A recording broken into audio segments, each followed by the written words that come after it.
I have no reason to lie, but niggas lie for no reason. Now, I want y'all to do this for real. I want y'all to go to Google, right? And type in box rec. It's like boxing record. You can get the professional record for any fighter that ever laced up gloves, ever. Fight by fight. Okay. So you go to boxrec.com, type in Clarence Taylor, and it's going to come up. Maybe a couple of Clarence Taylors are going to come up, but click on the one that says Sonny Bono, Clarence Sonny Bono Taylor. You'll see he's from Wilmington, Delaware, and you see he was a journeyman fighter, right? Now, I know him, and I would see him, what's up? What's up, Sonny? How you been? What's going on? And he would talk about his career, make up shit about, fights he was about to have against, world champions and stuff. And he talked about, he said he was about to buy a car. He was about to buy a Mercedes for his daughter. And I'm thinking to myself, now how is that believable when he don't even have a car himself? You understand where you see where why would you be buying your daughter a Mercedes when you don't even have a car? He also said he was getting one of those mini mansions built down in Middletown. Middletown's not Middletown's full of people from New York and Philly and that got these big jobs at these Wilmington banks, and they live down in Middletown. There's like a Beverly Hills down there.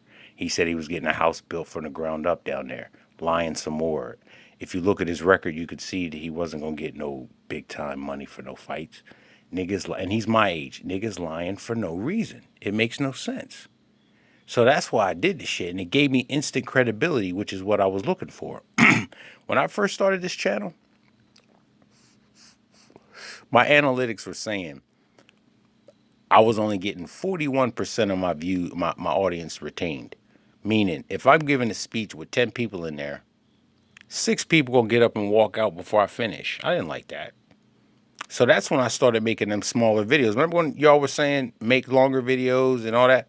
I didn't, because I was getting such a low audience retention that I said I better make shorter videos to keep people's attention longer. So that's why I was making the smaller videos. Then it went up to about 59%. Then it jumped up again to about 67%. And now it's since I showed the receipts, it's over 75% now. Which means, see, I talked about having that piece of change before I showed it. Which means I'm not saying anything against my listeners. Y'all really didn't believe me till I showed the receipt. And that shows because I got more people, I got less people listening longer than before. You understand? Which is, you know, I just, credibility is big with me because niggas lie so much about stuff. So I just want to be somebody that nobody questions whether I'm telling the truth or not. That means a lot to me. Now, this is a receipt I'm going to show. Now, this ain't mine. I went to the ATM to get some money out today, and this receipt was just sticking out there like that. Now, you going to tell me that $30,000 means anything to this person? And I guarantee you this person ain't running around here with rims and gold teeth and Jordans and shit like that. You wouldn't even know this person had anything, man. I saw that shit, and I just was like, and see, you know what? You know, some people could say, because I took their receipt, right? Obviously. Some people could say I took it for motivation or whatever. Now, I did it to show y'all too. But motivation, not really, because, see, I'll never catch this person. I'm going to give you a good example of what I'm talking about. Let's say two people, two men, decide, well, one boy and one man. A 15-year-old boy and a 30-year-old man decided to take jujitsu at the same time. They signed up together, got their gis together, went to their first classes together. They did that. One's 15 and one's 30. Now, let's say they practiced for 15 years. The one that was 15, he's 30. And the one that's was 30, he's now 45 with 15 years behind him. And then the 30-year-old has 15 years behind him. So he's better at that point because he's got more experience, plus he's younger. So he's got more time to get better. Whereas another 15 years, the 45-year-old would be 60 and the 30-year-old would just be 45.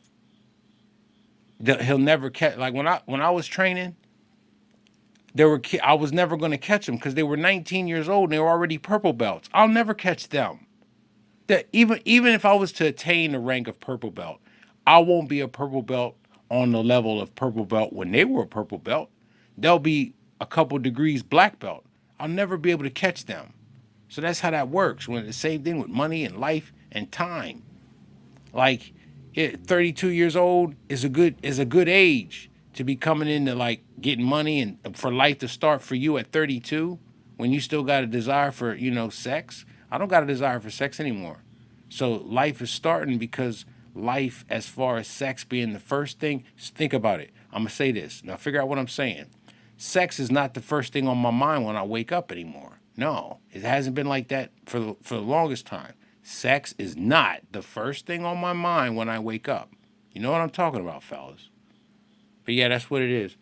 Yeah, and also didn't like how I kind of lost focus on what the channel was about. You see how when sports comes back into the fold, you forget about what's important. We were talking about important stuff, and then we got into the sports shit. So I want to get off of that. So yeah, Oxblood. Did you get that name from Oxblood, Oxheart from the movie Popeye? Did you get it from the fat dude that was boxing Popeye that looked like kind of like King Kong Bundy? Because that's what I thought about when I saw your name. But I will, I'll do that video that you talked about with the Rachel True girls and all that kind of stuff. Yeah, just give me some time to write down a couple of females that where I had past experiences with, and I can talk about it from that perspective, and then we can get back on the focus of what the channel was about. We going back and forth. We bitching about. I do want to kind of do a small rant about Sean James though. Now that I'm on it, and then it'll be it. He's crying because people are going ad hominem attacks on him because of his living conditions. Why don't Sean? I'm talking to you, man. Why don't you try to change your living conditions? Come up in life. Then they can't come at you for anything but your points. You got to know that people are looking at you like, what gives you? You're on a soapbox talking about beta males, like that story you did about the cat that beat up his mother because his girlfriend didn't show up and his mother had to drive him to meet his girlfriend. You talked about how an 18-year-old should have his own car and stuff like that, but what about a 47-year-old, man?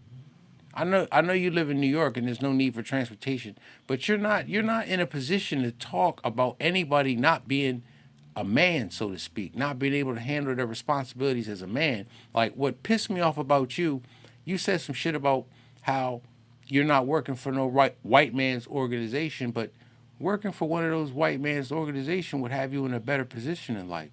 It's done so for me. Now I'm trying to what I really want to do is become an entrepreneur because I got time and I got some resources to work a idea that I got going. I just don't want to share it because a lot of people want to see you fail. That's what people want to see you in your position in life, Sean. They laughing at you, dog. And you want to run off and have your Patreon support you.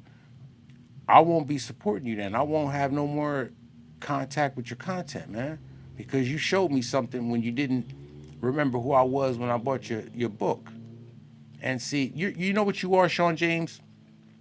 When I first started taking jiu-jitsu back in 2000, there was a purple belt that was sorry as hell. We used to fuck him up, and we was white belts. And he used to try to teach us a fighting form called Val Tudo, where it's punches and kicks, like Muay Thai kicks to the shin and punches, and then grappling. And we used to tear this dude up. That's who Sean James. That's who you are, Sean. You that dude that got skills that's been taught stuff, but you don't know how to apply it.